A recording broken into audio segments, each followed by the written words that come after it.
Hello students, welcome back to Medical Family. Today I am here, Muskan Gupta. I'm gonna analysis or reviewing of the question of CHN paper which was conducted on 23rd May. So now let's start the paper.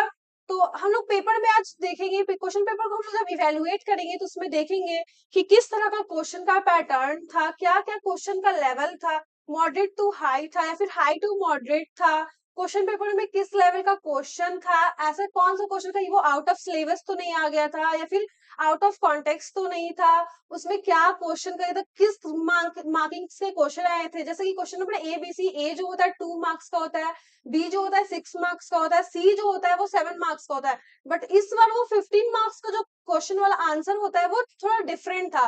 जो question number सी था वो 8 marks का था। तो आज मैं आपको इसमें बताऊंगी कि कैसे क्वेश्चन पेपर को स्प्लिटिंग वे में लिखते हैं ताकि जो इन्विजिलेटर या फिर जो भी एग्जामिनर हमारा कॉपी चेक करते हैं उसका अटेंशन कैसे सीख करते हैं, किस तरह से हम लोग उसको आज फ्लो चार्ट में लिखेंगे। क्योंकि ये लिटरेचर का पेपर है तो जाहिर सी बात है इसमें हम लोग थोड़ा फ्लो चार्ट ज्यादा फोकस करेंगे, थोड़ा निमोनिक्स में ज्यादा फोकस करेंगे जिससे कि जो भी हमारा मार्क्स होगा वो ग्रास्प होगा। तो देखते हैं आज। तो देखते हैं हम लोग सबसे पहले लॉन्ग आंसर टाइप क्वेश्चंस में। तो लॉन्ग आंसर टाइप क्वेश्चंस में हमारा क्या है, क्वेश्चन नंबर 1 जो कि क्वेश्चन नंबर ए जो क्या होता है 2 मार्क्स का है, क्वेश्चन नंबर बी जो हमारा 5 मार्क्स का है। जैसा कि मैंने आपको स्टार्टिंग में बताया था इंट्रो पार्ट में कि जो क्वेश्चन नंबर सी है वो हमारा इस पैटर्न में 8 मार्क्स का है। जैसे कि अभी तक में सारे में हम लोग का सी जो आ रहा था क्वेश्चन नंबर वो क्वेश्चन नंबर 7 मार्क्स के आ रहे थे, बट इस वाली क्वेश्चन पेपर में हमारा जो सी जो है वो 8 मार्क्स का आया है। मीन्स कि ये जो है जो हमारा जो मिडिल पार्ट वाला जो क्वेश्चन था उसको 5 मार्क्स कर दिया गया जो आपका 6 मार्क्स का रहता था। तो इसमें सबसे फर्स्ट क्या है, डिफाइन एपिडेमियोलॉजी। एपिडेमियोलॉजी की परिभाषा दीजिए, आप एपिडेमियोलॉजी से क्या समझते हैं। तो एपिडेमियोलॉजी इज आप हमेशा पेपर में इस तरह से डिफाइन करोगे जैसा कि मैंने आपको बताया। जब भी कोई किसी भी टर्म का डिफिनेशन डिफाइन करना हो तो आप हमेशा ऐसे स्टार्ट आंसर मत कर दीजिएगा कि epidemiology is a medical science of in which, इस तरह से मत स्टार्ट करना। ठीक है, आप ऐसे स्टार्ट करेंगे डिफाइन को। Epidemiology is defined as it is the medical branch of science that studies about the causes, distribution, and the irritation of disease in the population is known as epidemiology। मतलब कि epidemiology में हम लोग क्या पढ़ते हैं, causes पढ़ते हैं, किसी भी तरह का अगर इलनेस होता है पॉपुलेशन के बीच में वो पढ़ते हैं, किस तरह से कोई भी डिजीज है, बीमारी जो है वो एक पॉपुलेशन के बीच में फैल रही है, कैसे स्प्रेड कर रही है, किस तरह से वो डिस्ट्रीब्यूट हो रही है लोगों से, एक पीपल से दूसरे पीपल में, इसमें हम लोग इसके बारे में लिखते हैं। आप क्योंकि ये 2 मार्क्स का क्वेश्चन है तो आप पहले एक डिफाइन आप ऑथर बेसिस पे भी दे सकते हैं, बुकिश बेसिस पे भी दे सकते हैं, और एक आंसर में क्योंकि यहाँ पे डिफाइन लिखा हुआ है तो आपको सेकंड में भी सेकंड वाला आंसर भी डिफाइन ही करना होगा। क्योंकि 2 मार्क्स का है तो आपको 2 डिफाइन इसमें एनी हाउ नोट डाउन करना ही होगा। तो आप एक हमेशा, और हाँ आंसर याद रखना, एक एग्जाम्पल के साथ भी आप लिख सकते हो। जैसे कि ट्यूबरकुलोसिस हुआ था एक बार, तो एक ग्रुप ऑफ पीपल में हो जाता है तो वो कम्युनिकेटिव फॉर्म में होता है। तो ट्यूबरकुलोसिस जो भी होता है डिजीज वो कम्युनिकेटिव डिजीज में आता है, तो वो एक पर्सन से दूसरे पर्सन में जाता है। तो वो सब एग्जाम्पल में आप लिख सकते हो। फिर दूसरे डिजीज के बारे में भी आप एग्जाम्पल देकर लिख सकते हो। Now to the write question number B, write in detail about level of prevention. Epidemiology में ही हम लोग क्या क्वेश्चन नंबर बी में देखेंगे, लेवल ऑफ प्रिवेंशन के बारे में पूछ रहा है कि हमारा लेवल ऑफ प्रिवेंशन क्या है। और स्टूडेंट्स एक और बात आप याद रखेंगे कि जब हम लोग एपिडेमियोलॉजी का क्वेश्चन लिख रहे हैं तो हमें कैसे, मतलब कि जो कॉपी चेकर होगा हमारा, कैसे उसका अटेंशन जो होगा, कैसे हम लोग सीख करेंगे, कैसे उसका अटेंशन हम लोग ग्रास्प करेंगे। तो हमेशा कॉपी को इम्पैक्टफुल बनाने के लिए जो भी आपका लॉन्ग क्वेश्चन के बारे में बता रही हूँ मैं, अगर टॉपिक जो रहेगा उस टॉपिक को हमेशा आप क्या करना, उस टॉपिक को आप हमेशा बड़े से, जैसे कि आप पेपर लेते हो, आंसर शीट होता है, उसके आंसर शीट में क्वेश्चन नंबर 1 का एक आंसर लिखना नोट डाउन, फिर उसके बाद बड़ा सा टॉपिक लिखना आप। एटलीस्ट जैसे कि आपका जो कॉपी है, जो शीट है वो पूरा कवर करना चाहिए। तो एपिडेमियोलॉजी आप ऐसे लिखिएगा बड़ा सा पेपर के मिडिल में, जो मेन टॉपिक होता है वो हमेशा पेपर के मिडिल में लिखते हैं। ऐसे एक जो भी हमारा कॉपी चेकर होगा उसको ये टॉपिक इजिली दिख जाएगा, तो उसको पता चलेगा कि हाँ ये पर्टिकुलर एक एक क्वेश्चन का आंसर लिख रहा है बच्चा और उसके बारे में लिख रहा है। एंड फर्दरली आप अगर क्वेश्चन नंबर ए लिखते हो तो ए लिख के आंसर करते हो, फिर इसी के अंदर फिर आप उसके बाद बी लिखते हो तो बी लिख के आंसर करते हो, फिर सी लिखते हो। हालांकि आपका जो सब टॉपिक है वो भी लिखना होता है आपको, ठीक है। ऐसा नहीं है कि आप मेन टॉपिक लिख दियो। ये बस मैं आपको ट्रिक बताई हूँ ताकि जो भी आपका कॉपी चेक है उसका अटेंशन ग्रास्प करने के लिए, ऐसे उसको टॉपिक सर्च क्वेश्चन पेपर ना देखना पड़े, वो इजिली यहीं से समझ जाए कि अच्छा क्वेश्चन नंबर 1 है और ये एपिडेमियोलॉजी से ही रिलेटेड है। अगर मान लो आपका सेकंड क्वेश्चन है प्रोटीन पूछता है तो आप क्वेश्चन नंबर 2 लिख के ऐसे ही प्रोटीन लिखते हो, देन उसको बादल बना के फिर जैसे भी आपको अटेंशन वाला बनाना, इंप्रेसिव बनाना, आप उस वे में उसको भी अंडर कवर कर सकते हो, ठीक है। देन आफ्टर हम लोग किस क्वेश्चन में थे? क्वेश्चन में थे right in detail about the level of prevention. हमारे में लेवल ऑफ प्रिवेंशन पूछा है, तो जब लेवल ऑफ प्रिवेंशन पूछे तो उसमें हम लोग क्या कर सकते हैं? फ्लो चार्ट बना सकते हैं, क्योंकि यहाँ पे क्या पूछ रहा है? लेवल पूछ रहा है हमारा। जब लेवल पूछे तो यहाँ पे जाहिर सी बात है, जब लेवल पूछे तो एक फ्लो चार्ट लेवल वाइज ही बनेगा जो कि बॉटम टू टॉप बन सकता है, क्योंकि लेवल हमेशा लेवल अप होता है, नीचे से ऊपर होता है, जिसको हम लोग क्या बोलते हैं? Level up. तो यहाँ पे क्या पूछ रहा है? Level of prevention. तो लेवल ऑफ प्रिवेंशन में हम लोग बनाएंगे इस तरह से,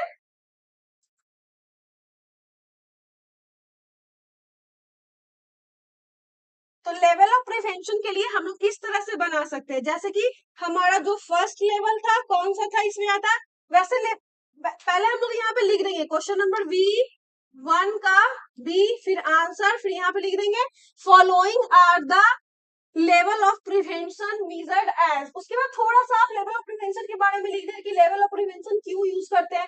तो आप इस तरह से आंसर में यहाँ पे हेडिंग के तौर पे, फ्लो चार्ट की हेडिंग के तौर पे लिख सकते हैं level of prevention are the measures that use to indicate the prevention and the causative and the distribution of disease in the population are as follows। आप इस तरह से लिख लिए हेडिंग, देन आफ्टर आप फ्लो चार्ट बनाना, ठीक है। जो भी आपका आंसर होगा उसके लिए हम एक फ्लो चार्ट बनाएंगे, क्योंकि ये लेवल पूछा है तो हम लोग थोड़ा लेवल वे में इसको रिप्रेजेंट करेंगे आंसर को, ठीक है। तो आप आंसर को इस तरह से लिख सकते हो। तो हमारा लेवल ऑफ प्रिवेंशन में फर्स्ट लेवल क्या था? हमारा लेवल ऑफ प्रिवेंशन में फर्स्ट लेवल था प्राइमोर्डियल प्रिवेंशन। क्या था? Primordial prevention. जैसा कि इसमें लेवल पूछा है स्टूडेंट्स, तो हम लोग बॉटम टू टॉप बनाएंगे, ठीक है, जिसमें कि ये हमारा फर्स्ट लेवल था। फिर सेकंड में क्या था? ये मैं ट्रिक बता रही हूँ ताकि पेपर जो हो आपको वो इंप्रेसिव वे में दिखे। फिर हमारा सेकंड क्या था? Primary prevention. फिर हमारा थर्ड क्या था? Secondary prevention. उसके बाद हमारा फोर्थ क्या था? Tertiary prevention, the last one, ठीक है। जब आप इस तरह से पेपर लिखते हो, फ्लो चार्ट बना करके इस वे में लिखते हो, तो देन वो ज्यादा इम्पैक्टफुल लगता है रेदर देन आप उसको नैरेटिव वे में बस ऐसे ही लिख देते हो, जो भी स्टोरी वे में लिखते हो। अगर आप इस तरह से फ्लो चार्ट बनाते हो स्टूडेंट्स, ये बहुत इम्पैक्टफुल लगेगा। And then one by one आप इन सभी को एक्सप्लेन कर सकते हो। जैसे कि प्राइमोर्डियल प्रिवेंशन है हमारा, तो प्राइमोर्डियल प्रिवेंशन में हम लोग क्या लिख सकते हैं? प्रिवेंट द, इसको हम लोग फिर one by one after explain करेंगे। तो हमारा क्या था? Prevent the risk factor and life style in the population. जो भी हमारा जो प्राइमोर्डियल प्रिवेंशन होता है वो किसके लिए हम लोग मेजर्स लेते हैं? ये मेजर्स हम लोग क्यों लेते हैं? ये मेजर्स हम लोग लेते हैं जो भी हमारा डिजीज का रिस्क फैक्टर होता है, लाइफस्टाइल प्रॉब्लम होता है, कॉम्प्लिकेशन होता है, उसको उसमें हम लोग प्रिवेंट करने के लिए यूज करते हैं। जाहिर सी बात है ये प्राइमोर्डियल प्रिवेंशन है। तो प्राइमोर्डियल प्रिवेंशन में हम लोग को डिजीज हुआ नहीं है, मतलब कि डिजीज होने के पहले, जैसे कि जिसमें आता है रिस्क फैक्टर, जिसके एग्जांपल में आप लोग लिख सकते हो क्वाइट स्मोकिंग, जिसके आंसर में हम लोग जिसके एग्जांपल में हम लोग लिख सकते हैं। पहले हम लोग प्राइमरी प्रिवेंशन को डिफाइन कर देंगे। Primary prevention aims that it prevents about the risk factors and lifestyle modification in the population to prevent in primordial prevention. मतलब कि प्राइमोर्डियल प्रिवेंशन में जो भी होता है डिजीज के पहले हम लोग उस प्रॉब्लम को प्रिवेंट करने के लिए प्राइमोर्डियल प्रिवेंशन यूज करते हैं, जिसके एग्जांपल में मैंने क्या बताया था? Quite smoking. आप इसमें मतलब कि स्मोकिंग कैंपेन वगैरह चला सकते हो, कैंपेन चला सकते हो, क्वाइट स्मोकिंग के लिए अवेयरनेस दे सकते हो। फिर हमारा आता है प्राइमरी प्रिवेंशन में।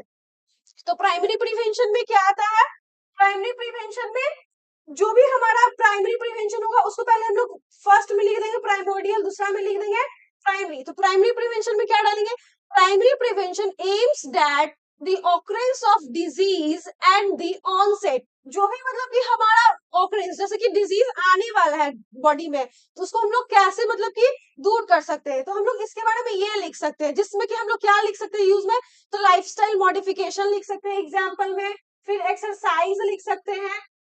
इसी तरह से एक एक को डिफाइन करेंगे और उसका एग्जाम्पल देंगे। फिर सेकेंडरी में क्या करते हैं, तो सेकेंडरी में हम लोग ईयरली डायग्नोसिस और क्या करते हैं, ट्रीटमेंट लेते हैं। जब हम लोग को डिजीज कंडीशन का पता चल जाता है काउस, तो हम लोग इसमें क्या करते हैं, ईयरली डायग्नोसिस और ट्रीटमेंट लेते हैं। फिर इसके एग्जांपल में हम लोग क्या लिख सकते हैं, किसी भी तरह का ब्लड टेस्ट हुआ, पैप स्मीयर टेस्ट हुआ, स्क्रीनिंग हुआ, एक्सरे हो गया, ये सब हम लोग इसमें करवा सकते हैं। देन आफ्टर हम लोग का लास्ट क्या आता है, टर्सरी प्रिवेंशन। टर्सरी प्रिवेंशन को भी फिर एक्सप्लेन करेंगे थोड़ा सा, टर्सरी प्रिवेंशन क्या है, इसमें क्या होता है। तो tertiary prevention aims that it tells about rehabilitation and the restoration of the health.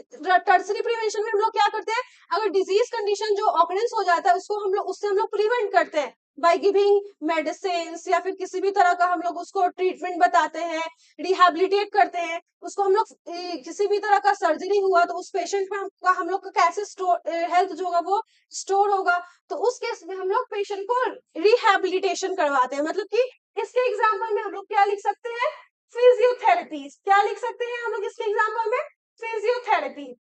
इसी तरह से हम लोग लेवल ऑफ प्रिवेंशन के बारे में आंसर लिखेंगे जो कि बहुत ही इम्पैक्टफुल होगा। आप फ्लो चार्ट बना दोगे, वन बाय वन सभी को एक एक दो दो one one two two liner में एक्सप्लेन करोगे, प्रत्येक का आप एग्जाम्पल लिखोगे।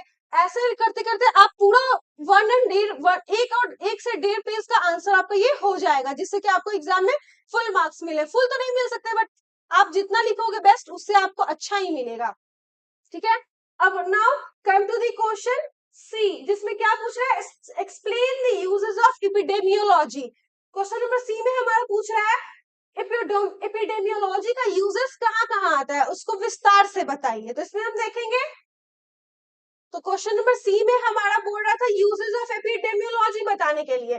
तो सबसे पहले हम लोग क्वेश्चन नंबर सी लिखेंगे, फिर उसके आंसर में लिखेंगे following are the uses of epidemiology. इस तरह से हम लोग लिख लेंगे, फिर कॉलम देंगे, फिर क्योंकि यहाँ पे एक्सप्लेन करने को बोल रहा है, ठीक है, तो ये 8 मार्क्स का है, तो आपको any how at least 3 to 3.5 paper तो लिखना ही होगा, क्योंकि ये 8 मार्क्स का आंसर है। नहीं भी तो आपको 3 पेपर 2.5 से 3 पेज में आपको ये आंसर लिखना होगा। तो इस आंसर को लिखने के लिए आप क्या करोगे, मैंने बताया एक ट्रिक, फ्लो चार्ट बनाएंगे। तो पूरे एक पेज में क्या करेंगे हम लोग, आंसर का फ्लो चार्ट बना देंगे, फिर वन बाय वन उसको फिर से एक्सप्लेन करेंगे। तो देखते हैं कैसे बनाएंगे।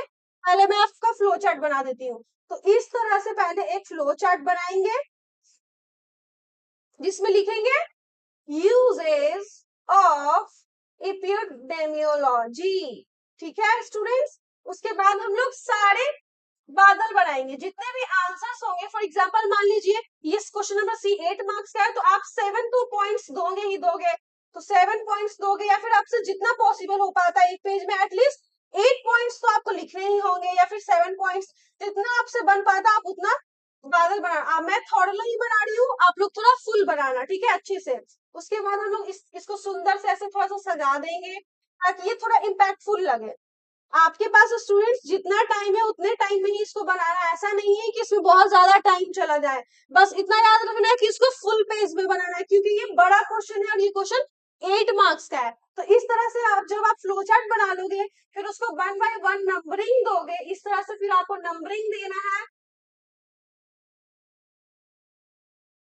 आप इस तरह से नंबरिंग दे दोगे तो इसमें 7 पॉइंट्स हो जाएंगे। मैंने आपको बताया था ना कि एटलीस्ट 7 पॉइंट्स तो आपको लिखने पड़ेंगे फॉर द 8 मार्क्स। फिर वन बाय वन सारे आपको उसको में एक्सप्लेन करेंगे। तो हम लोग फर्स्ट पॉइंट में क्या लिखेंगे, to study the distribution of disease, to study the distribution of disease. उसके बाद हम लोग सेकेंड पॉइंट में लिखेंगे students to identify causes and risk factors. उसके बाद हम लोग नेक्स्ट पॉइंट में क्या लिखेंगे? To control and prevent disease, control and prevent disease, to help in community diagnosis, to help in community diagnosis, to support medical team, to estimate medical burden,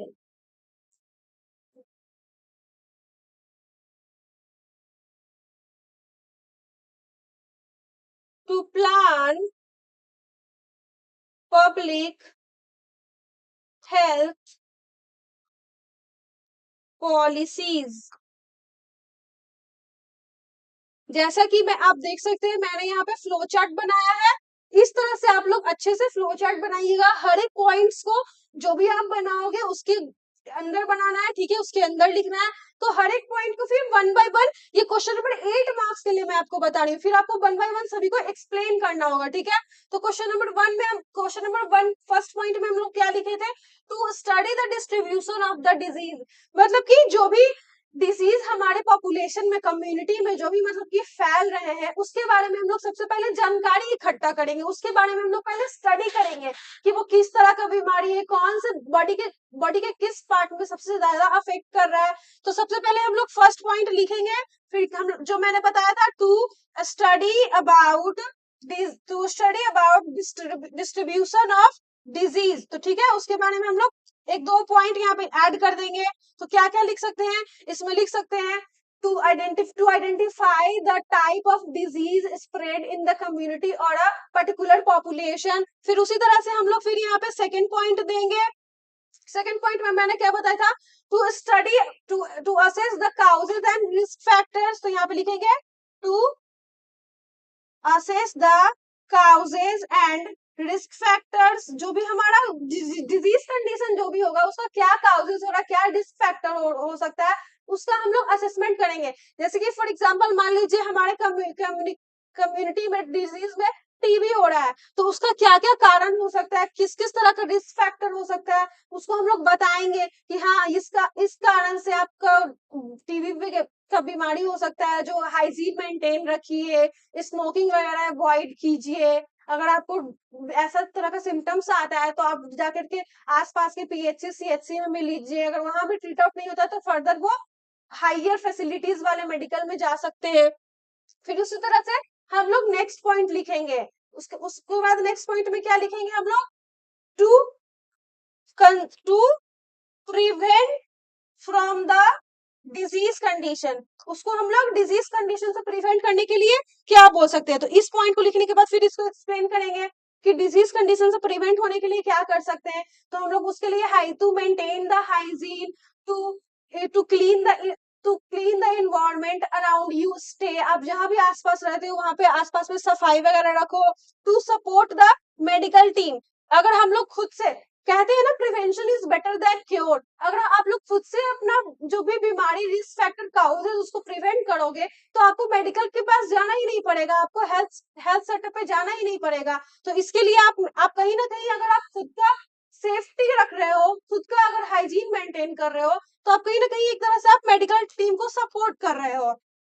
इसके बाद to plan the public health policies, इसमें उसके बाद हम लोग next point में लिखेंगे to plan the public health policies, public health policies लिखेंगे। उसके बाद उसके अंतर्गत हम लोग लिखेंगे, उसके अंतर्गत एक या दो पॉइंट्स में हम लोग लिखेंगे अगर जो भी अगर किसी भी बड़े ह्यूज स्केल पे अगर कोई बीमारी होता है तो उसके लिए हम लोग का प्रोग्राम आता है, जैसे कि एड्स के लिए आया था NACO, वैसे ही ट्यूबरक्लोसिस के लिए भी आया था। उस तरह से बहुत सारे ऐसे जो प्रोग्राम्स थे जो कि गवर्नमेंट के द्वारा लॉन्च होते हैं। अगर आपके हॉस्पिटल में इंस्पेक्शन हो, अगर किसी भी हॉस्पिटल में इंस्पेक्शन होता है तो वहां से डेटा कलेक्ट किया जाता है, कि हाँ कौन सा बीमारी है जो ज्यादा कम्युनिटी को अफेक्ट कर रहा है। उसके बाद क्या करती है गवर्नमेंट, उसके लिए कुछ कुछ जो भी प्रोग्राम पॉलिसीज होता है वो लॉन्च किया जाता है, मैटरनल के लिए, चाइल्ड के लिए, हर हेल्थ को मेंटेन करने के लिए ये किया जाता है गवर्नमेंट के द्वारा। फिर उसके बाद क्या आता है, उसके बाद फिर आता है treatment to treatment of the disease. Lastly आता है अगर फिर उसमें अगर बहुत ज्यादा डिजीज कंडीशन अफेक्ट कर देता है हमारे बॉडी को, तो पेशेंट को डायरेक्टली हम लोग हॉस्पिटल में एडमिट करते हैं। उसके लिए हम लोग जो भी हमारा जो डिजीज कंडीशन होता है उसके लिए हम लोग बताते हैं कि ऐसा ऐसा सिम्टम्स आ रहा है बॉडी में, फिर उसको हम लोग ट्रीट आउट देते हैं। जो भी नर्सेज होती है, वहाँ की डॉक्टर्स की जो टीम होती है वो एक साथ मिलकर उसको ट्रीट आउट करती है to in order to prevent, promote और रिहेबिलिटेट द इलनेस। मतलब कि जो भी हमारा जो हेल्थ हो उसको रीस्टोर करने के लिए ये किया जाता है। इस तरह से आप एक्सप्लेन कर सकते हो यूजेस ऑफ इपिडेमियोलॉजी को। मतलब कि इपिडेमियोलॉजी बताती है कम्युनिटी में कि कौन सा डिजीज का कितना इंसिडेंस, मतलब कितने रेट पे उसका रेट बताती है कि कितने दर पे उसका जो मतलब डिजीज हो रहा है वो फैल रहा है, कितना मेजरमेंट्स उसमें लेना चाहिए, क्या क्या प्रिवेंशन यूज करना चाहिए। इसलिए हम लोगों को यूजेस ऑफ इपिडेमियोलॉजी पढ़ना इंपॉर्टेंट है। Now come to the next question. तो हमारा नेक्स्ट क्वेश्चन में फिर से लॉन्ग आंसर क्वेश्चन है स्टूडेंट्स। तो इसमें देखिएगा, इसमें क्या क्वेश्चन पूछा गया है, पहला फिर से डिफाइन प्रोटीन। प्रोटीन क्या है, तो इसमें हम लोग सबसे पहले, क्योंकि ये 2 मार्क्स का क्वेश्चन है, तो फर्स्ट क्वेश्चन एज ऑथर, जो भी बुकिश होता है, जो भी ऑथर के थ्रू होता है, अकॉर्डिंग टू ऑथर आप वो लिख सकते हो। देन सेकेंड आप बना के भी लिख सकते हो अकॉर्डिंग टू यू। तो आप इसमें भी क्या लिख सकते हो, प्रोटीन का पहले डिफिनेशन लिख सकते हो। अगेन मैं बता रही हूँ क्योंकि ये लॉन्ग क्वेश्चन है, बड़ा टॉपिक है, बड़ा थोड़ा पेज कैरी करेगा ज्यादा, तो आप फिर से इस क्वेश्चन के आंसर के लिए लिखिए क्वेश्चन नंबर 2 का ए आंसर। देन अगेन आप क्या करेंगे, बड़ा सा टॉपिक देंगे शीट के मिड में, शीट के मिडिल में आप आंसर जो भी टॉपिक होगा वो आप लिखेंगे, फिर उसको बड़ा सा टॉपिक में घेरा बना देंगे। तो हमारा टॉपिक क्या था, प्रोटीन। तो उसके बाद हम लोग प्रोटीन का आंसर कैसे लिखेंगे, ऐसे लिखेंगे, प्रोटीन इज डिफाइंड एज, हमेशा इस तरह से लिखना है, किसी भी टर्म को डिफाइन करना है तो इस तरह से लिखना है। उसके बाद अगर ऑथर के द्वारा कहा गया है तो उसको हम लोग हमेशा इन्वर्टेड कॉमा में डाल देंगे। जो भी फिर आपका डिफिनेशन होगा उसको लिख देंगे, देन फुल स्टॉप देंगे एंड देन इन्वर्टेड कॉमा को क्लोज कर देंगे। ठीक है, इस तरह से।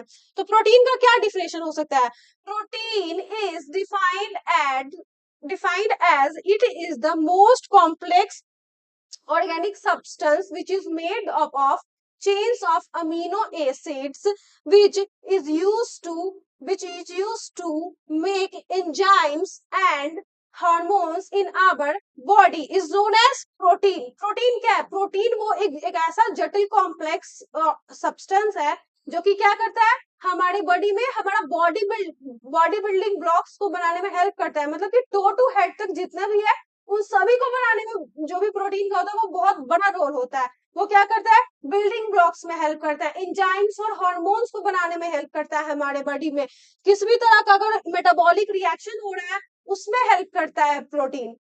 Now come to the write the function and sources of protein. क्योंकि ये 5 मार्क्स का क्वेश्चन है तो फिर सिर्फ आपको लिखना है, एक्सप्लेन नहीं करना है स्टूडेंट्स। ठीक है, इसमें सिर्फ आपको लिखना है। तो आपको लिखने के लिए फिर से यहाँ पे फ्लो चार्ट आप बना सकते हो। क्या फ्लो चार्ट में ज्यादा नहीं, बस इसके फंक्शंस आपको लिखने हैं। आप sources you he point wise भी बता सकते हो। तो उसको हम लोग लिखेंगे, तो फिर हम लोग फंक्शन के लिए लिखेंगे, फंक्शन ऑफ प्रोटीन। ठीक है, फंक्शन ऑफ प्रोटीन बनाएंगे, उसके बाद हम लोग इसको भी घेर देंगे। ठीक है, पहले यहाँ पे लिख देंगे क्वेश्चन नंबर 2 का बी का आंसर जो भी है आपका।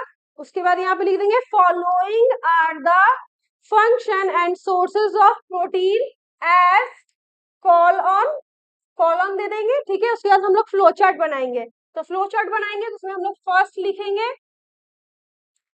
It work as body building, repairing tissues,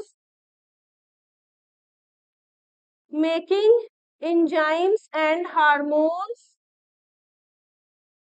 supporting immune system,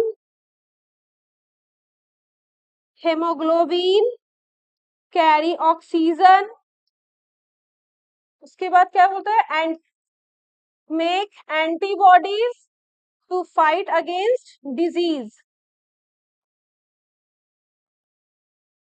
ठीक है, आप लोग फुल फुल लिखना, मैं तो यहाँ पे हाफ लिखी हूँ, आप लोग फुल फुल लिखना वहां पे, और इस तरह से फिर ऐसे बना देना। देन आफ्टर उसको एरो वाइज ऐसे दे देना, एरो वाइज ऐसे इस तरह से सुंदर से बना बना के क्लासेस में मैंने जैसे बताया है उस तरह से आप लोग लिख सकते हो। ठीक है, इस तरह से आप फ्लो चार्ट बनाइएगा। उसके बाद वन बाय वन, अगर आपके पास टाइम है तो बस उसको ब्रैकेट में यहीं पे आप लिख सकते हैं किस तरह से it works as building blocks. जो भी हमारे बॉडी का जो सिस्टम होता है, जो भी हमारा बॉडी का एक एक पार्ट होता है, जो भी हमारा एक यूनिट होता है, वो क्या होता है, प्रोटीन से बना हुआ होता है। ये सब आप ब्रैकेट में लिख सकते हो। रिपेयरिंग टिश्यूज, कहीं भी जो भी हमारा इंटीग्रिटी लूज हो जाता है स्किन का या फिर टिश्यू में किसी भी तरह का इंजुरी हो जाता है, तो उसको क्या करता है, रिपेयर करने में कौन हेल्प करता है, प्रोटीन हेल्प करता है। आप लोग देखे होंगे जो भी जिम वाले लोग होते हैं उसको मसल्स का ज्यादा जरूरत होता है, तो वो क्या करते हैं, वो लोग प्रोटीन ज्यादा इनटेक करते हैं। ठीक है, फिर उसके बाद क्या आता है, मेकिंग एंजाइम्स एंड हार्मोन्स। जो जिसके भी बॉडी में डिफिशियंसी ऑफ प्रोटीन होता है उसको हम लोग दे सकते हैं, क्योंकि उसमें क्या होता है, एंजाइम्स और हार्मोन्स का डिफिशियंसी हो सकता है due to deficiency of protein. उसके बाद सपोर्ट इम्यून सिस्टम, जाहिर सी बात है जो लोग सब इम्यूनोसप्रेस्ड होंगे उनमें प्रोटीन्स की कमी होगी। प्रोटीन की कमी से ऐसे बहुत सारी डिजीज है जो कि होते हैं, जिसमें कि प्रोटीन एनर्जी माल न्यूट्रिशन ये सब आपको देखने को मिल सकता है, जनरली ये बच्चों में देखा जाता है। उसके बाद एचबी, एचबी जो है हमारा हेमोग्लोबिन जो है वो एक तरह का प्रोटीन ही है। हेमो प्लस ग्लोबिन, हेम मतलब ब्लड, ग्लोबिन मतलब a kind of protein which carry what, which carry oxygen throughout the whole body. वो क्या करता है, ब्लड सर्कुलेशन के थ्रू हमारे बॉडी में ऑक्सीजन को कैरी करता है। एंड वन एचबी कैरी, एक हेमोग्लोबिन जो होता है 4 ऑक्सीजन कैरी करता है। ठीक है, आप लोग चाहो तो ये सब पॉइंट्स ब्रैकेट में छोटे छोटे लिख सकते हो, इससे आपको मार्किंग्स ज्यादा हो गए। देन फर्दरली इसको भी आप लिख के एक पॉइंट में फिर एक्सप्लेन कर दोगे। ठीक है, now come to the next question, explain about national nutrition programme. National nutrition programme को यहाँ पे एक्सप्लेन करने को कहा गया है, विच कैरी 8 मार्क्स, जो कि 8 मार्क्स कैरी करता है। तो इसमें हम लोग देखेंगे क्वेश्चन नंबर सी में हम लोग देखेंगे नेशनल न्यूट्रिशन प्रोग्राम के बारे में बोला गया है। तो नेशनल न्यूट्रिशन प्रोग्राम क्या है, तो सबसे पहले तो हम लोग सी को हम लोग लिख,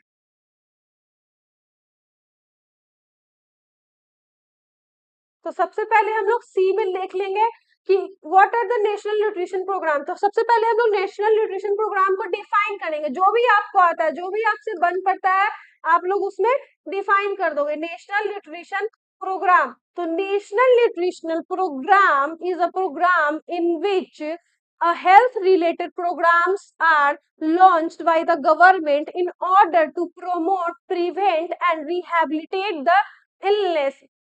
किसी भी तरह के जो भी हमारे कम्युनिटी में या फिर हमारे जो भी पॉपुलेशन में कोई भी तरह का अगर डिजीज कंडीशन आता है तो उसको इन ऑर्डर टू उसको प्रिवेंट करने के लिए क्या करते हैं हम लोग, गवर्नमेंट क्या करता है, लॉन्च करता है नेशनल न्यूट्रिशन प्रोग्राम, जैसे कि जिसमें कि हम लोग फर्दरली देख सकते हैं ऐसा कौन कौन सा प्रोग्राम है जो कि गवर्नमेंट के द्वारा लॉन्च हुआ था। तो उसको हम लोग वन बाय वन लिखेंगे और उसको फर्दरली आप चाहो तो एक्सप्लेन कर सकते हो, नहीं तो उसके इंपॉर्टेंस के बारे में भी इसमें लिख सकते हो, क्योंकि ये एक्सप्लेन करने को बोला गया है। तो आपका इसका जो भी इंपॉर्टेंस होगा, यूजेस होगा, वो सब आपको इसमें बताने होंगे, क्योंकि ये 8 मार्क्स से क्वेश्चन है। तो इसमें जो भी major nutrition national nutrition programme है उसको हम लोग इसमें मेंशन करेंगे। तो वो क्या क्या होता है मेजर न्यूट्रिशनल प्रोग्राम, तो हम लोग इसमें लिखेंगे following are the major national nutritional programmes. तो क्या क्या आता है उसके हम लोग लिखेंगे पहला में ICDS mid day meal programme, national nutritional anaemia prophylaxis programme. Shit,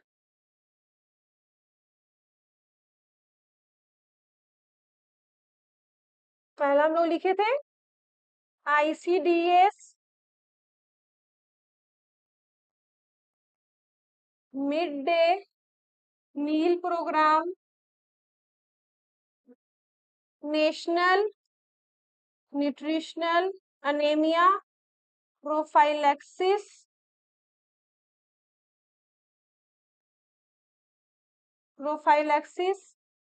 programme, vitamin A prophylaxis programme, national iodine programme. फिर क्वेश्चन नंबर 6 में एक और आता है लास्ट हमारा पोषण अभियान। क्या आता है? पोषण अभियान। ठीक है, आप अगर एग्जाम में ये लिख के आते हो जो भी हमारा मेजर न्यूट्रिशनल प्रोग्राम है उसको हम लोग 1 बाय 1 लिखते हैं और एक एक को थोड़ा थोड़ा बहुत, ज्यादा नहीं, बस आप 2 पॉइंट्स में अगर लिखते हो कब लॉन्च हुआ, क्या है इसमें, क्या नहीं है, तो आपको एग्जाम में फुल मार्क्स मिलेंगे। ICDS प्रोग्राम क्या है उसके बारे में लिख रही है, इसका क्या इंपॉर्टेंस है, ये क्यों आया था, तो ICDS क्यों आया था, इंटीग्रेटेड चाइल्ड डेवलपमेंट सर्विस क्यों आया था, तो जाहिर सी बात इसमें चाइल्ड डेवलपमेंट को, हेल्थ को, लाइफस्टाइल को प्रिवेंट करने के लिए, प्रोमोट करने के लिए, ये सब कुछ भी लिख सकते हो। To promote the child health development and lifestyle of the children. फिर उसके बाद मिड डे मील प्रोग्राम आया था।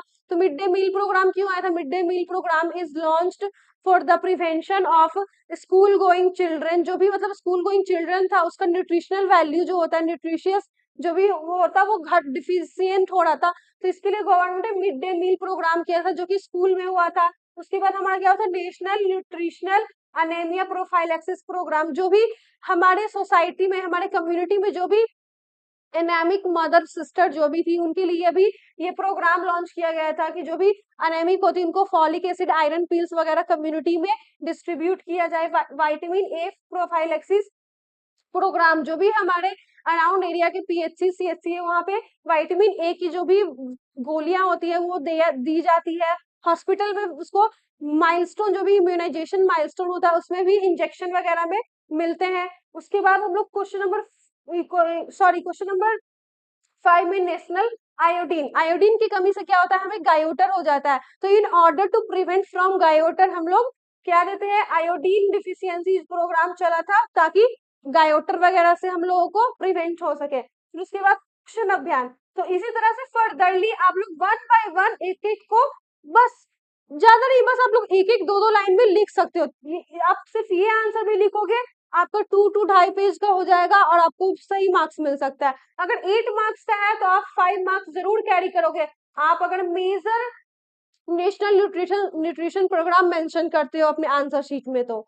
सो now let's accelerate towards the other question. तो यहाँ पे हम लोग अब देखेंगे स्टूडेंट्स क्वेश्चन नंबर 3 जो कि शॉर्ट नोट्स बोला गया है किसी तीन पे लिखने के लिए, किसी तीन पे लिखने के लिए, क्योंकि इसमें 4 दिया गया है लेकिन आपको लिखना 3 ही है यहाँ पे। तो आपको सबसे पहले क्वेश्चन में दिया गया है कम्युनिकेशन जो कि कितने मार्क्स का है, 5 मार्क्स का है। तो इसमें आप सबसे पहले क्या लिखोगे स्टूडेंट्स, सबसे पहले कम्युनिकेशन क्या है उसको डिफाइन करोगे, उसके प्रोसेस के बारे में लिख सकते हो, कम्युनिकेशन का क्या क्या एडवांटेज है वो लिख सकते हो। तो सबसे पहले आप लोग कम्युनिकेशन का डिफिनेशन लिखोगे। मैं फिर से बता रही हूँ, कम्युनिकेशन का अगर बड़ा एक 5 मार्क्स का क्वेश्चन है तो आप पहले सबसे बड़ा सा मिडिल में लिखोगे, आंसर शीट के मिडिल में आंसर के लिए सबसे बड़ा सा टॉपिक लिखोगे, ठीक है, कम्युनिकेशन, फिर उसको उस ऐसे टॉपिक में डाल दोगे। इस तरह से क्या होगा, जो भी आपको एग्जामिनर होगा, कॉपी चेकर होगा, वो आपका टॉपिक क्लियर होगा तो वो देखेगा, कॉपी चेक करेगा कि हाँ उसको क्वेश्चन पेपर पलटने की जरूरत नहीं होगा, उसको इरिटेशन नहीं होगा। इस तरह से वो समझ जाएगा कि जो स्टूडेंट है 5 मार्क्स का क्वेश्चन है वो पूरा टॉपिक एक बार में लिख दिया है। तो इसके बाद आप ये लिखते हो, उसके बाद यहाँ पे फिर से डिफाइन लिखना है। इस मेथड से आप कॉपी लिखते हो स्टूडेंट्स, आप मार्क्स बहुत कैरी करोगे, ठीक है। उसके बाद यहाँ पे लिखना है व्हाट इज कम्युनिकेशन, तो फिर डिफाइन ऐसे लिख देना है। आपको टॉपिक के बाद डिफाइन लिखना है, then after you have to write communication is defined as it is it is the, उसके बाद आप इसको फर्दरली एक्सप्लेन करोगे। तो communication is the process of exchanging ideas, thought, interest, common objectives और the feeling of from one person to from two or more person is known as communication. मतलब कि communication एक ऐसा प्रोसेस है जिससे कि आप दो या दो से अधिक लोगों से आइडियाज, जो भी आपका कॉमन ऑब्जेक्टिव है, इंटरेस्ट है, फीलिंग्स है, उनसे शेयर करते हो, एक्सपीरियंस करते हो, उसको हम लोग क्या बोलेंगे? उसको हम लोग कम्युनिकेशन बोलेंगे। ठीक है, तो उसके बाद कम्युनिकेशन का तो हम लोग डिफिनेशन दे देंगे। तो पहला तो डिफिनेशन जो होगा कम्युनिकेशन में, जो भी पहले तो डिफाइन कर देंगे, तो एक ऑथर के थ्रू लिखेंगे और एक तो अकॉर्डिंग टू यू जो भी आपको आता है। फिर इसमें हम लोग क्या बोल रहे थे? प्रोसेस लिख सकते हैं। आपको अगर नहीं आ रहा तो आप एलिमेंट्स लिख सकते हो। तो क्या क्या एलिमेंट्स होता है कम्युनिकेशन में, आप वो लिख सकते हो। तो इसमें हम लोग लिखेंगे elements of communication, elements of communication, फिर कॉलम देंगे। फिर एक हम लोग थोड़ा सा छोटा सा एक चार्ट टाइप का बनाएंगे। ठीक है, तो सबसे पहले हम लोग यहाँ पे लिखेंगे सेंडर, फिर यहाँ पे हम लोग क्या लिखेंगे? रिसीवर। सेंडर क्या करेगा? मैसेज को सेंड करेगा। आप लोग चाहे तो इनकोड भी लिख सकते हो। ठीक है, तो सेंडर क्या करेगा? मैसेज भेजेगा रिसीवर को, मैसेज भेजेगा रिसीवर को। रिसीवर क्या करेगा? मैसेज को रिसीव करेगा, यानी कि डिकोड करेगा। याद रखिए, सेंडर क्या होगा? इनकोड करेगा, और जो हमारा रिसीवर होगा वो क्या करेगा? डिकोड करेगा। तो जब सेंडर मैसेज को सेंड करेगा तो रिसीवर क्या करेगा? इनकोड करेगा एंड देन उसको वापस से फीडबैक सेंड करेगा। इसी प्रोसेस के थ्रू हम लोग कम्युनिकेशन करते हैं। जैसे आप अपने फ्रेंड से व्हाट्सएप पे रिटन फॉर्म में या फिर स्पीकिंग फॉर्म में बात करते हो, तो आप क्या करते हो? मैसेज भेजते हो, उसको बोलते हो हाय। तो वो मैसेज को क्या समझता है कि सामने वाला आपको हाय कर रहा है, तो वो इनको जो मैसेज इनकोडिंग फॉर्म में होता है उसको रिसीवर डिकोड करता है। तो हाय का रिप्लाई क्या करता है? हेलो। वो फॉर एग्जांपल वो हेलो करता है, वो किस माध्यम के थ्रू करता है? मैसेज के थ्रू करता है। ठीक है, यहाँ पे माध्यम आपका लैंग्वेज भी हो सकता है। ठीक है, जो भी ये आपका चैनल होता है, एक चैनल के थ्रू, तो चैनल हमारा क्या हो सकता है? लैंग्वेज। तो इस तरह से आप चार्ट बना सकते हो। सेंडर क्या करेगा? तो फिर उसके बाद आप सेंडर लिख दोगे, फिर रिसीवर लिख दोगे, फिर मैसेज लिख दोगे, फिर फीडबैक लिख दोगे, फिर एक एक पॉइंट इन सब में लिख दोगे कि सेंडर का क्या रोल है, रिसीवर का क्या रोल है। तो sender will encode the message to the receiver and then receiver will decode the message from sender. जो भी मतलब कि सेंडर आपको मैसेज करेगा, वो रिसीवर क्या करेगा? उस मैसेज को इनपुट से डिकोड करेगा। देन मैसेज, मैसेज क्या है? तो मैसेज वो इंफॉर्मेशन है, वो डाटा है जिसको सेंडर सेंड करेगा और रिसीवर डिकोड करेगा। ठीक है, फिर फीडबैक, तो फीडबैक क्या है? तो जो भी सेंडर के द्वारा, जो सेंडर के माध्यम से जो भी मैसेज रिसीवर को भेजा गया है, उसको जो रिसीवर होगा इनको डिकोड करेगा। तो डिकोड करके जो उसको फीडबैक लगेगा, वो जो देगा, बताएगा सेंडर को, उसको हम लोग फीडबैक बोलते हैं। मतलब कि जो भी मैसेज का आउटकम होता है उसको हम लोग क्या बोलते हैं? फीडबैक बोलते हैं। ठीक है, फिर उसके बाद कम्युनिकेशन में आप लिख सकते हो टाइप्स ऑफ कम्युनिकेशन। तो वो क्या होता है? इसमें आप टाइप्स भी डाल सकते हो अगर आपके पास टाइम है तो। Verbal, non verbal method. तो वर्बल में क्या होता है? स्पीकिंग से, लेक्चर मेथड से, डिस्कशन मेथड से आप लोग ये बात कर सकते हो। नॉन वर्बल में क्या होता है? तो टैक्टाइल से, ऑडिटरी से, मतलब कि आप विजुअल से, किसी भी माध्यम से, छू करके, इशारा करके, इस तरह से आप यहाँ पे बात कर सकते हो, वो नॉन वर्बल में आएगा। ठीक है, now come to the second question, referral systems.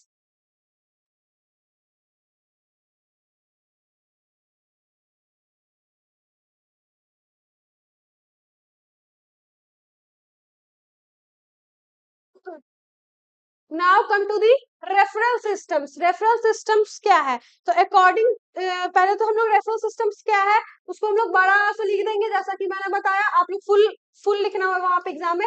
फिर उसको हम लोग बादल में बंद कर देंगे। ठीक है, रेफरल सिस्टम क्वेश्चन मार्किंग दे देंगे।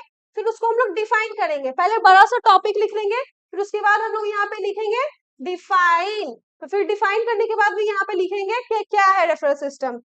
तो referral system is a system of method in which a client is sent from lower medical facility to higher medical facility in order to get good quality care when current medical facility is not required or not available at their medical setup is known as referral systems। मतलब कि referral system वो है, जैसे कि for example आप इसमें लिख सकते हो फ्रॉम पीएचसी टू सीएचसी। जैसे कि पीएचसी में अगर आपका मान लीजिए वो करंट जो भी सेटअप है उसमें आपका मेडिकल फैसिलिटी नहीं है, तो आप क्या करते हो, उसको हायर में भेजते हो, ठीक है, उसको हम लोग रेफरल सिस्टम डिफाइन करते हैं। अब रेफरल सिस्टम का क्या हमारा लेवल है वो हम लोग वो हम लोग इसे बना सकते हैं।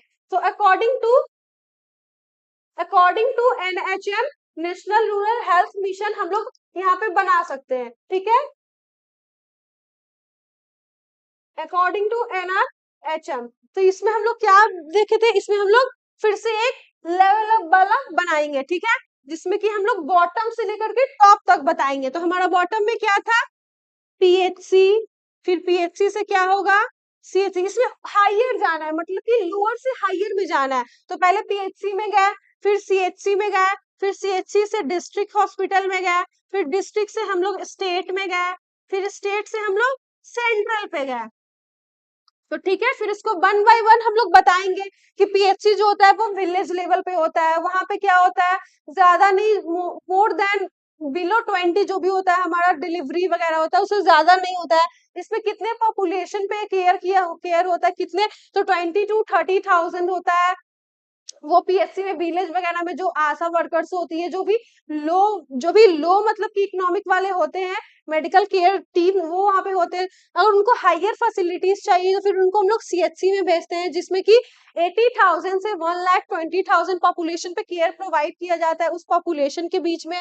फिर हम लोग अगर वहां भी हेल्थ फैसिलिटी अगर अवेलेबल नहीं हुआ तो हम लोग उस पेशेंट को डिस्ट्रिक्ट लेवल पे भेजते हैं, जो भी हमारा सदर अस्पताल वगैरह हो गया, जो भी हमारा तालुका वगैरह हो गया। आप लोग चाहो तो ब्रैकेट में इस तरह से यहाँ पे लिख सकते हो रेफरल सिस्टम से। फिर हम लोग अगर मान लो हमारा डिस्ट्रिक्ट लेवल में भी वो प्रमोशन नहीं हो पाया, हमारा हेल्थ क्योर नहीं हो पाया, तो फिर हम लोग उस पेशेंट को स्टेट लेवल पे भेजते हैं। जैसे कि हमारा जो भी एनएमसीएच पीएमसीएच हो गया, किसी भी तरह का सर्जरी परफॉर्म होना होता है तो हम लोग क्या रेफर करते हैं, स्टेट लेवल पे।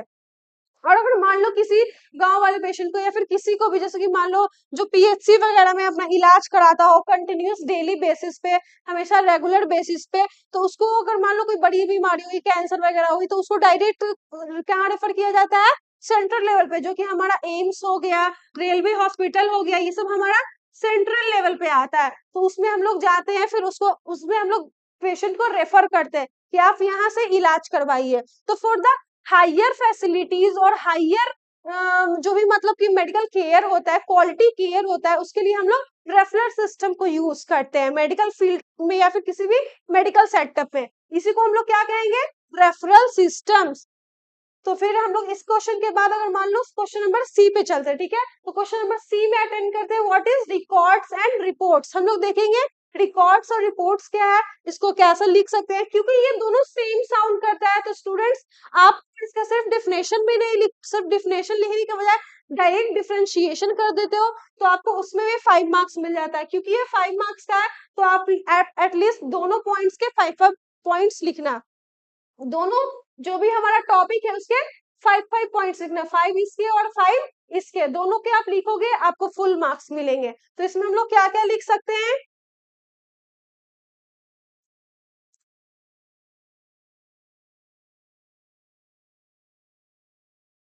तो एक साइड हम लोग रिकॉर्ड्स लिख देंगे, फिर डिफरेंशिएट करने के लिए एक साइड हम लोग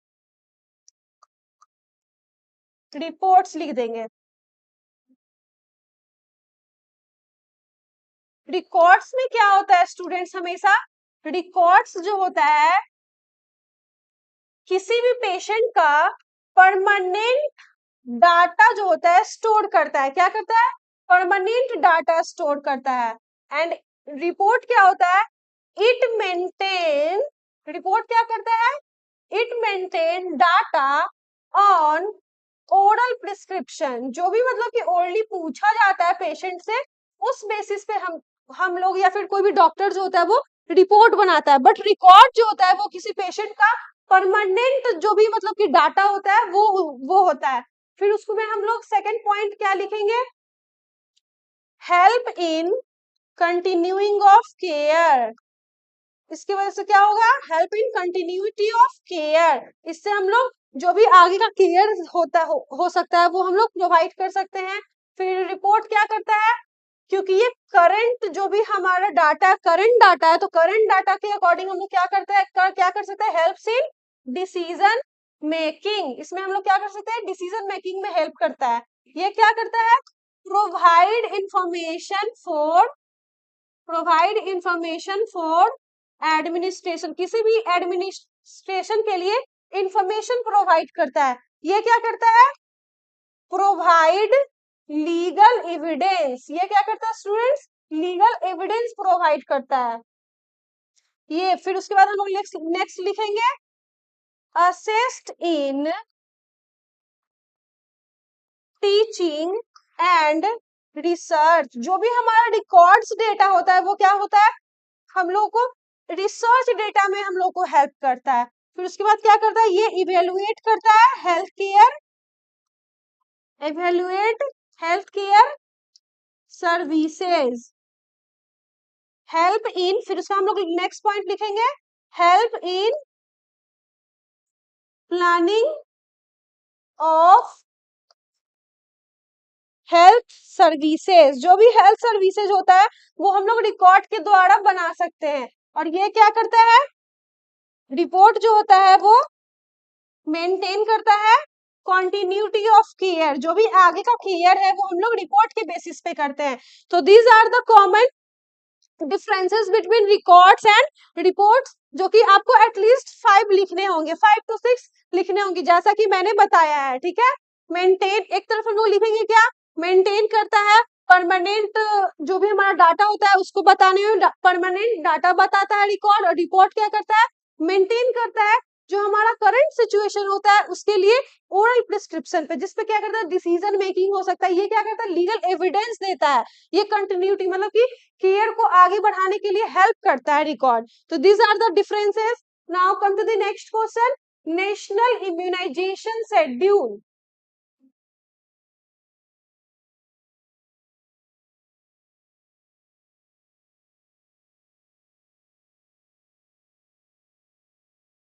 So now come to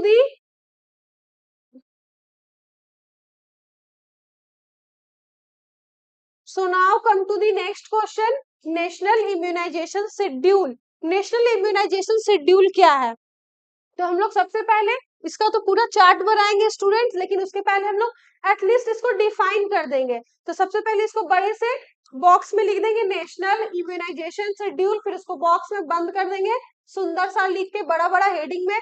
फिर यहाँ पे लिखेंगे डिफाइन, ठीक है, कॉलम देंगे, फिर यहाँ पे लिखेंगे national immunisation schedule is defined as it is a, फिर उसके बाद हम लोग फर्दरली इसको एक्सप्लेन करेंगे और लिखेंगे it is a time table that shows the data in which vaccines are given to the children in order to prevent from the disease is known as immunization। मतलब कि इम्यूनाइजेशन वो है जिसमें कि किसी भी तरह के डिजीज के प्रिवेंट करने के ऑर्डर को, उसमें हम लोग वैक्सीन देते हैं चाइल्ड को, एक टाइम टेबल एक माइलस्टोन में देते हैं, उसको हम लोग क्या बोलेंगे स्टूडेंट, उसको हम लोग इम्यूनाइजेशन बोलेंगे। तो इम्यूनाइजेशन का एक प्रॉपर टाइम टेबल आता है, एक चार्ट होता है, तो उसको हम लोग फर्दरली देखेंगे कि क्या क्या किस किस माइलस्टोन पे कौन कौन से वैक्सीन देते हैं। तो हम लोग लिखते हैं, चार्ट बनाते हैं कि कब कब दिया जाता है।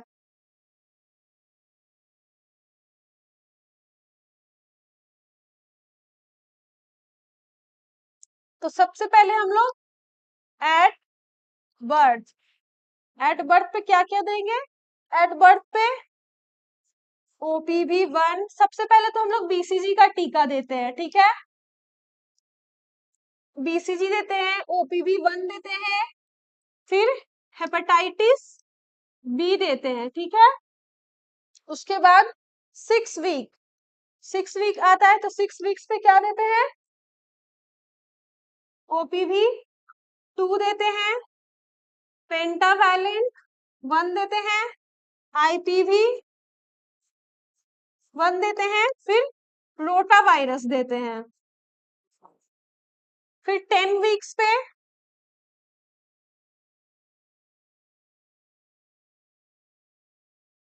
पेंटावैलेंट 2 देते हैं, ओपीवी 2 देते हैं, फिर रोटा वायरस देते हैं। फिर 14 वीक्स पे हम लोग देते हैं स्टूडेंट्स, आप लोग मेंशन करते जाइएगा, आप मैच करते जाइएगा, इवेल्युएट करते जाइएगा। ओपीवी 3 देते हैं, पेंटावैलेंट 3 देते हैं, आईपीवी 3 देते हैं, फिर रोटा वायरस देते हैं। उसके बाद हम लोग 9 से 12 मंथ्स में देखते हैं, 9 से 12 मंथ्स में मीजल्स एंड रूबेला देंगे, ठीक है, measles and rubella, Japanese encephalitis देंगे, विटामिन ए देंगे।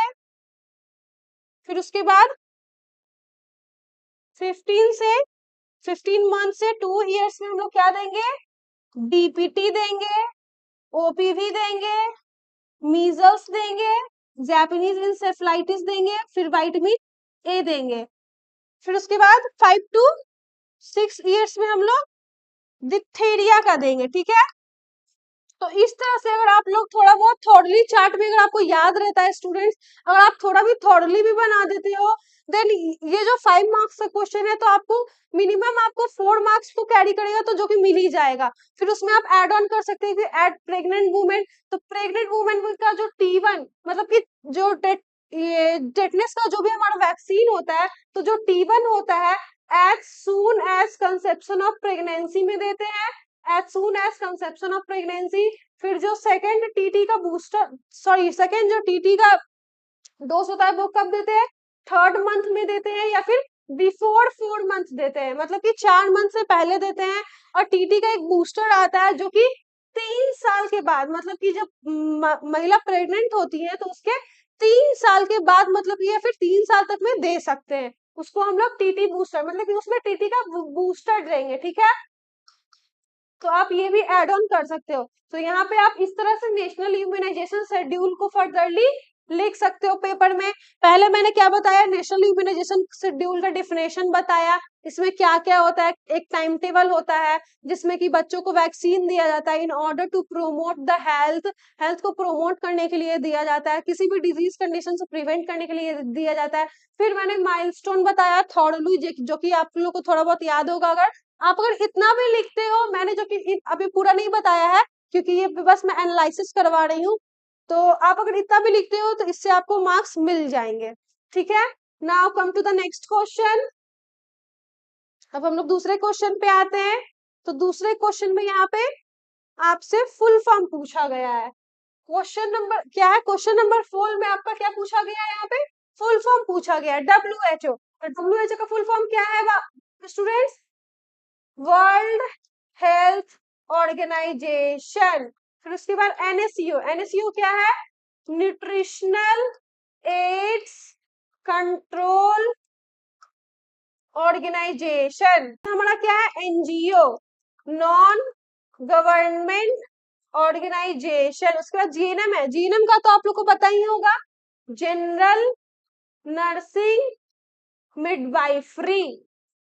फिर आईसीडीएस का मैंने तो बहुत बार आपको क्वेश्चन में ही एक्सप्लेन किया है, integrated child development services.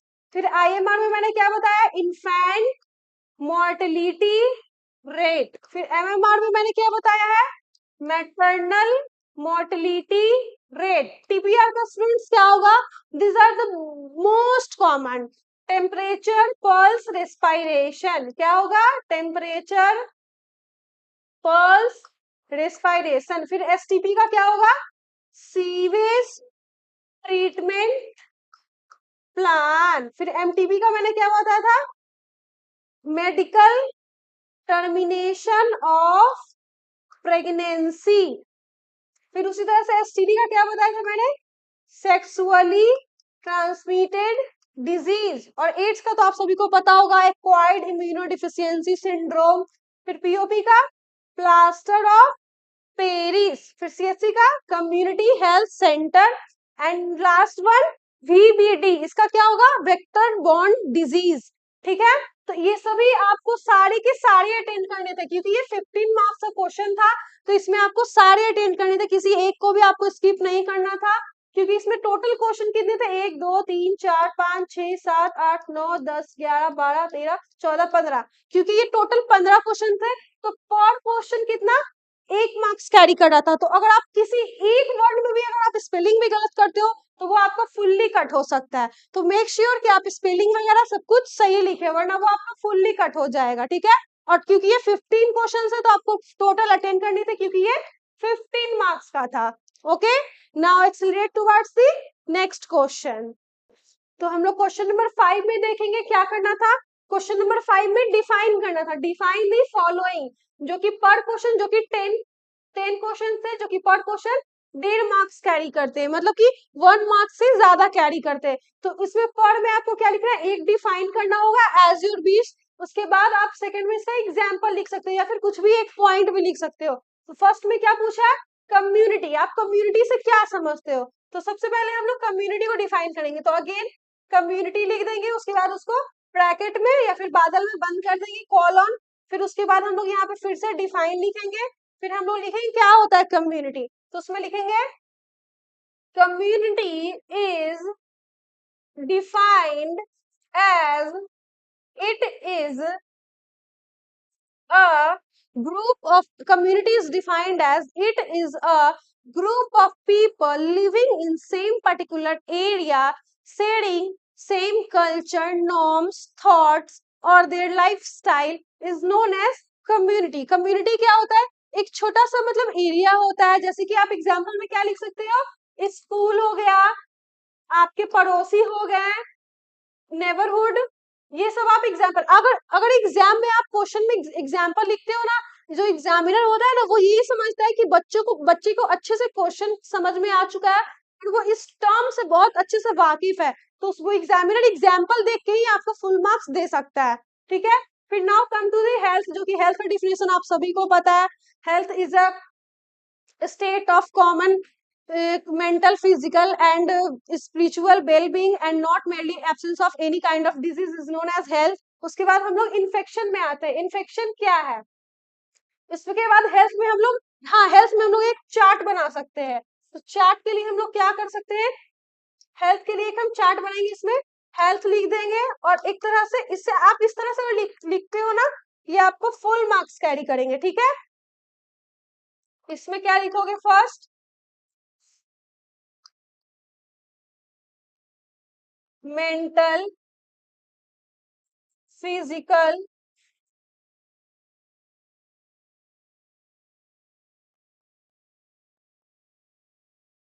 Spiritual,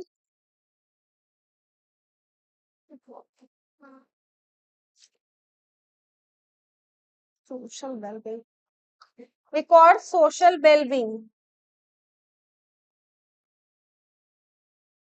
इस तरह से आप लिख करके चार्ट बनाते हो, पहले एक हेल्थ का डिफिनेशन लिख सकते हैं आप, फिर हेल्थ के डिफिनेशन के बाद आप एक छोटा सा चार्ट बना सकते हो। ठीक है, इस तरह से आप 4 पार्ट में उसको डिवाइड करके लिख सकते हो, तो इससे भी आपको फुल मार्क्स मिलेंगे। ठीक है, now come to the next question, infection. Infection क्या है, तो जैसा कि मैंने बताया कि पहले एक डिफाइन लिखना है, फिर उसका एग्जांपल लिखना है, तो इन्फेक्शन में आप आंसर कर सकते हो, infection is the spreading of micro organism on the one part of the body through the another part of the body in another part of the body is known as infection. Infection में किस किस तरह के किस through तो इसमें लिख सकते हैं, infection can spread through micro organism such as bacteria, virus, parasites. आप कुछ भी इस तरह से इसमें एग्जांपल के लिए लिख सकते हो।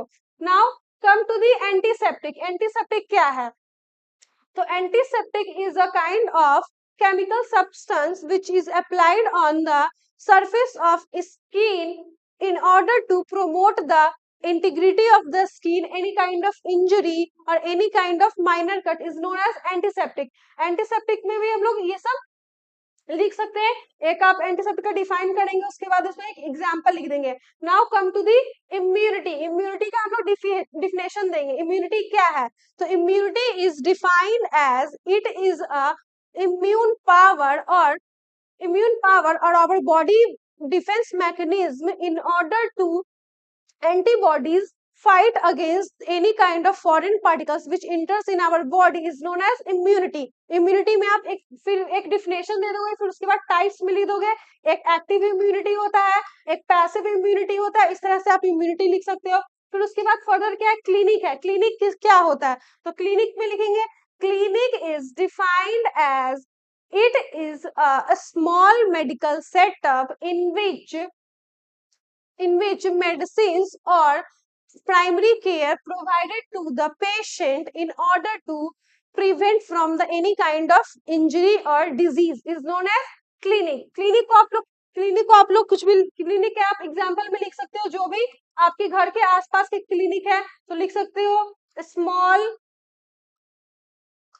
Clinic around the home in community. जो भी कम्युनिटी में आपका छोटा क्लिनिक होता है वो सब एग्जाम्पल होते हैं. फिर काउंसलिंग. फिर फर्दर हम लोग का नेक्स्ट क्वेश्चन काउंसलिंग था. काउंसलिंग को कैसे आप डिफाइन करते हैं? तो counselling is defined as it is the counsel in which a trained और qualified person gives counsel or help to the need or sick people who need help in order to prevent from any kind of health related problem or their personal problem is known as counseling. counseling में example में क्या लिख सकते हो आप? Medical council मतलब किसी भी तरह का अगर उसके ऊपर परफॉर्म होने वाला सर्जरी तो उस केस में. फिर मैरिज काउंसलिंग भी होता है, आप लोग सोशियोलॉजी में पढ़े होंगे, उसमें एग्जाम्पल में ये लिख सकते हो. Now come to the next question cooking. आप कुकिंग को कैसे डिफाइन करते हो? तो cooking is an art of cooking is an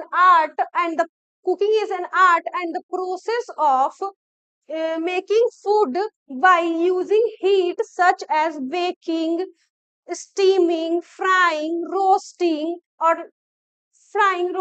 is known as cooking. Cooking को आप इस तरह से डिफाइन करोगे. और कुकिंग में आप क्या क्या लिख सकते हो एग्जाम्पल में? तो जो भी हम लोग स्टीम करते हैं फूड उसके लिए हम लोग फूड के नेम्स लिख सकते हैं, जैसे कि रोस्टिंग लिख सकते हैं.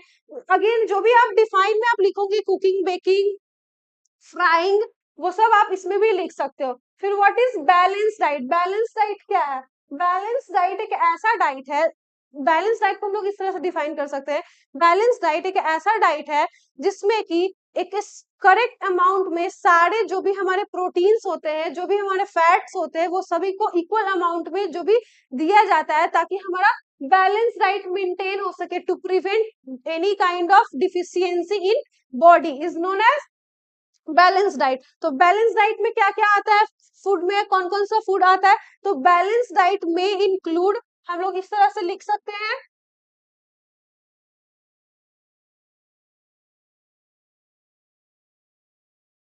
इसमें हम लोग लिख सकते हैं बैलेंस डाइट में इंक्लूड फर्स्ट में protein, fat, carbohydrate,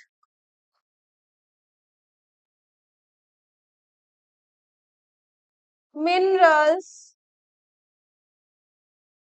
water, roughage जो कि क्या होता है? फाइबर होता है.